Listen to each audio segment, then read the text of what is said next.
Ce qu'il y a de bien quand t'as un frangin qui fait des études en business international, c'est que les rendez-vous de famille, ils ont tout de suite un petit quelque chose en plus.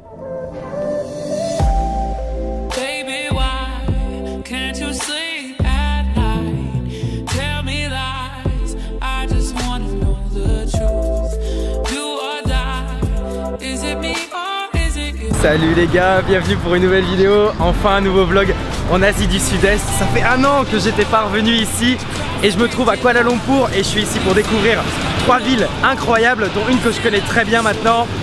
On part pour découvrir la ville de Kuala Lumpur, l'énorme et l'imposante Singapour et bien sûr l'impénétrable Bangkok. C'est parti pour ce méga vlog en Asie du Sud-Est.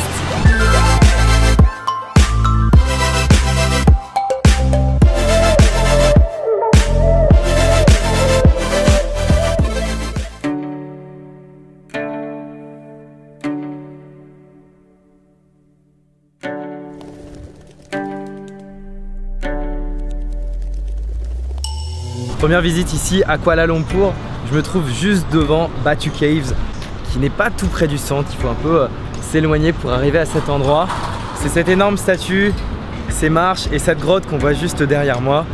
C'est un haut lieu ici pour les hindous avec la statue du Murungam. Ce lieu est très important pendant une période de l'année pour la fête du Thaipusam et toute la population hindoue du pays se rassemble ici pour procéder à des baptêmes.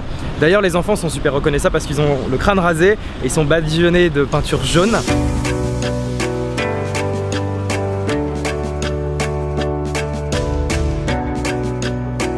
Voilà, on est à l'intérieur de Batu Caves. Je crois que c'est le premier endroit que je fais de culte hindou.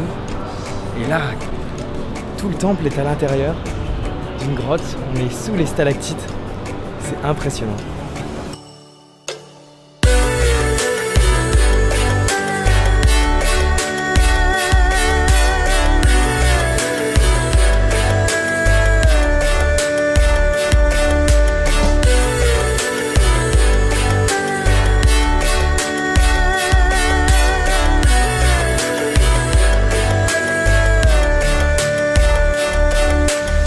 Maintenant on prend la route pour le centre de la ville, un peu plus loin, et on va visiter ce que Kuala Lumpur a encore à offrir, c'est-à-dire encore des temples hindouistes et puis des mosquées, puisqu'ici la population est principalement musulmane. Donc beaucoup de mosquées, une place emblématique ici à Kuala Lumpur.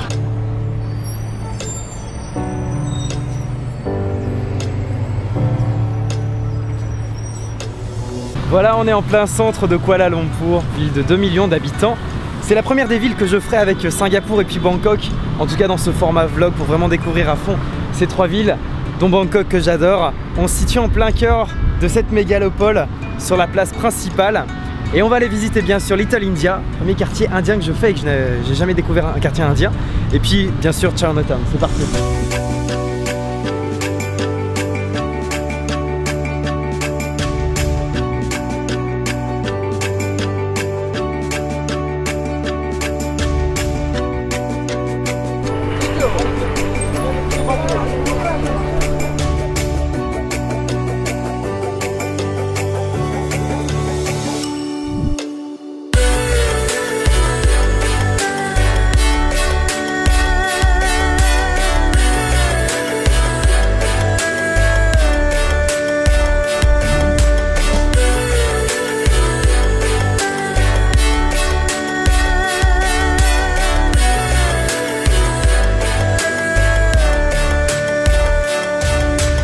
Voilà, ici s'achèvent 3 jours d'exploration urbaine à Kuala Lumpur, d'où mélange finalement entre Orient et Asie de l'Est. Comme vous l'avez peut-être remarqué, mon setup il a quelque peu changé, puis j'ai profité de la ville pour me faire un peu la main. Bon, j'ai encore beaucoup à apprendre, mais je vous donne rendez-vous la semaine prochaine pour la découverte de Singapour. N'hésitez pas à me laisser un commentaire, je prendrai le temps d'y répondre. Comme à chaque fois, merci à tous.